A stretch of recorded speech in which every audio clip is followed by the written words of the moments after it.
Class में हम बहुत ही ज़्यादा महत्वपूर्ण ऑब्जेक्टिव क्वेश्चन लाए हैं जो आपको परीक्षा के लिए बहुत ही ज़्यादा महत्वपूर्ण है।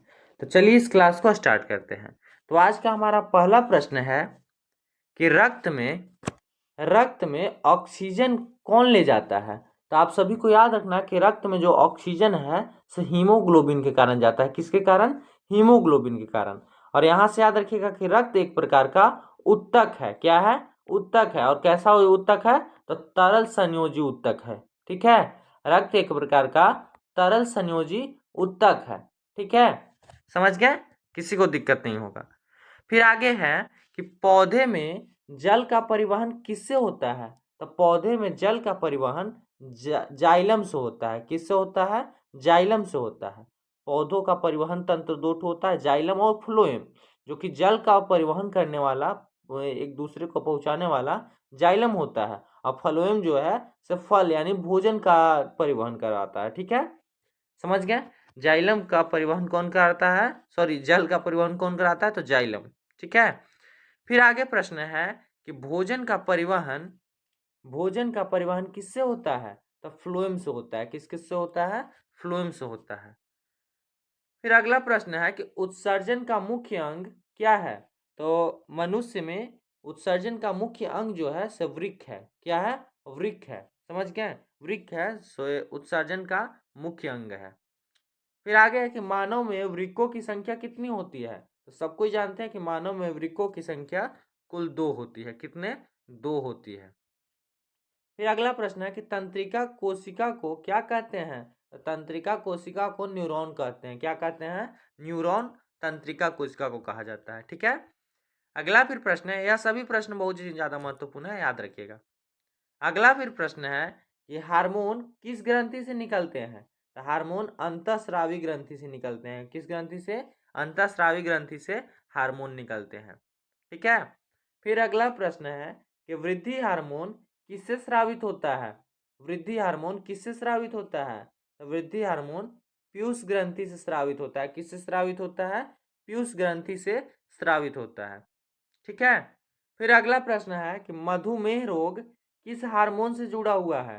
तो मधुमेह रोग इंसुलिन की कमी के कारण होता है। किसके कारण? इंसुलिन की कमी के कारण मधुमेह रोग होता है। ठीक है, आगे प्रश्न है कि नर में प्रमुख हार्मोन कौन सा पाया जाता है। तो नर में प्रमुख हार्मोन टेस्टोस्टेरोन पाया जाता है। कौन? टेस्टोस्टेरोन जो है से नर में पाया जाने वाला प्रमुख हार्मोन है। ठीक है, अगला प्रश्न है कि मादा में प्रमुख हार्मोन कौन सा पाया जाता है। तो एस्ट्रोजन। कौन? एस्ट्रोजन। ठीक है, याद रखिएगा। फिर अगला प्रश्न है कि परागकण कहाँ बनते हैं। तो परागकण परागकोश में बनते हैं। कहाँ बनते हैं? परागकोश में परागकण बनते हैं। ठीक है, फिर आगे है कि निषेचन के बाद क्या बनता है। तो युग्मनज बनता है। ठीक है, आगे है कि अलैंगिक जनन का उदाहरण क्या है। तो द्विखंडन जो है से एक प्रकार का अलैंगिक जनन का उदाहरण है। ठीक है, फिर है कि लैंगिक जनन से क्या मिलता है। तो विविधता। ठीक है, आगे है कि गुणसूत्र कहाँ पाए जाते हैं। तो गुणसूत्र जो है से नाभिक में पाया जाता है। कहाँ? गुणसूत्र नाभिक में पाया जाता है। ठीक है, फिर अगला प्रश्न है कि डीएनए का पूरा नाम बताइए। तो डीएनए का पूरा नाम हो जाएगा deoxy ribo nucleic acid. Deoxy ribose nucleic acid यानी अम्ल। फिर आगे है कि अनुवांशिकी के जनक किनको कहा जाता है। तो अनुवांशिकी के जनक ग्रेगर जॉन मेंडल को कहा जाता है। किनको? मेंडल को कहा जाता है। फिर है कि प्रभुत्व लक्षण F1 में कैसा होता है। तो प्रकट होता है। अगला प्रश्न है कि जैविक आवर्धन सबसे कम कहाँ होता है। तो जैविक आवर्धन सबसे कम उत्पादक में होता है। कहाँ? उत्पादक में जैविक आवर्धन सबसे कम होता है। ठीक है, फिर अगला प्रश्न है, बिना टाइम गंवाए हम आगे चलते हैं। फिर अगला प्रश्न है कि एक समूह में तत्वों के गुण क्यों मिलते हैं। तो एक समूह में तत्वों के गुण समान संयोजक इलेक्ट्रॉन के कारण मिलते हैं। किनके कारण? समान संयोजक इलेक्ट्रॉन के कारण, याद रखिएगा। फिर है कि क्षार धातु किस समूह में होता है। तो क्षार धातु जो है तो समूह 1 में होता है। समूह 1 के धातु को क्षार धातु का समूह कहा जाता है। ठीक है, याद रखिएगा आप लोग, बहुत ही ज्यादा महत्वपूर्ण है। अगला है कि हैलोजन किस समूह में होता है? तो हैलोजन समूह 17 में होता है। हैलोजन पता है ना, chlorine, bromine, iodine, sorry chlorine, fluorine, ठीक है, यह सभी जो है से क्या है, हैलोजन है, हैलोजन तत्व है। फिर आगे है कि निष्क्रिय गैसें किस समूह में है? तो निष्क्रिय गैसें समूह 18 में है। समूह 18 के गैसें जो हैं से निष्क्रिय गैसें हैं। निष्क्रिय गैस याद होगा, argon, xenon, krypton, helium, radon, neon, ये सभी जो हैं से निष्क्रिय या इनको अक्रिय गैस भी बोला जाता है। समूह 18 के जो तत्व पाए जाते हैं उनको निष्क्रिय गैस कहा जाता है।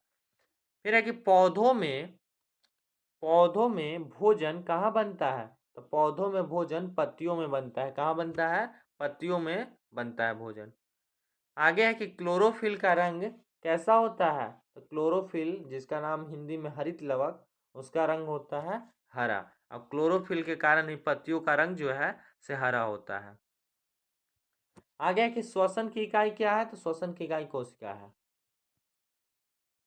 फिर आगे है कि एरोबिक श्वसन में ऊर्जा अधिक मिलती है कम? तो एरोबिक यानी वायवीय श्वसन में जो ऊर्जा है से अधिक मिलती है, याद रखना है आपको। फिर अगला है कि मानव श्वसन अंग है, तो फेफड़े मानव श्वसन अंग है। आपको बताना है कि मछली के श्वसन अंग के बारे में, मछली के श्वसन अंग क्या है। फिर है कि फेफड़ों में गैसों का आदान प्रदान कहाँ होता है? तो वायु कोशिकाओं में। तो चलिए, इस क्लास को मैं बस इतना ही। इस सभी प्रश्न बहुत ही ज़्यादा आपके एग्जाम के लिए ज़रूरी हैं, तो आप सभी याद कर लीजिएगा।